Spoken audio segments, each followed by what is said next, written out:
ઈડરના મુખ્ય રસ્તા પર ભર બજારે એક પોલીસ કર્મી દારૂના નશામાં ડૂલ હાલતમાં જોવા મળ્યો હતો. લોકોના કહેવા પ્રમાણે પોલીસ કર્મી વાહનમાં એકલો જ દારૂના નશામાં હતો અને વર્દી પહેરેલો હોવા છતાંય ચેતના વિહોણો દેખાતો હતો. ઈડર બજારમાં પોલીસ કર્મી દારૂના નશામાં પકડાયો હતો. ઈડરના મુખ્ય રસ્તા પર ભર બજારે એક પોલીસ કર્મી દારૂના નશામાં ડૂલ હાલતમાં જોવા મળ્યો હતો. લોકોના કહેવા પ્રમાણે પોલીસ કર્મી વાહનમાં એકલો જ હતો અને દારૂના નશામાં હતો અને વર્દી પહેરેલો હોવા છતાંય ચેતના વિહોણો દેખાતો હતો. આ ઘટનાને જોઈને નાગરિકોએ ઘટના સ્થળે ભીડ ભેગી કરી અને પોલીસ કર્મીનો વિડીયો બનાવી તેને સોશિયલ મીડિયામાં ખૂબ જ વાયરલ કર્યો હતો. વિડીયો વાયરલ થતાં જ લોકોમાં ભારે ચર્ચાનો વિષય બની ગયો હતો. જ્યારે પોલીસને કાયદાનો રક્ષક માનવામાં આવે છે, ત્યારે આવા દૃશ્યો ગુજરાત જેવી દારૂબંધીવાળા રાજ્યોમાં ખિન્નતા પેદા કરે છે.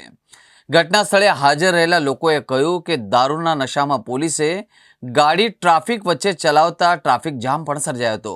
સદનસીબે જાનહાનિ ટળી હતી.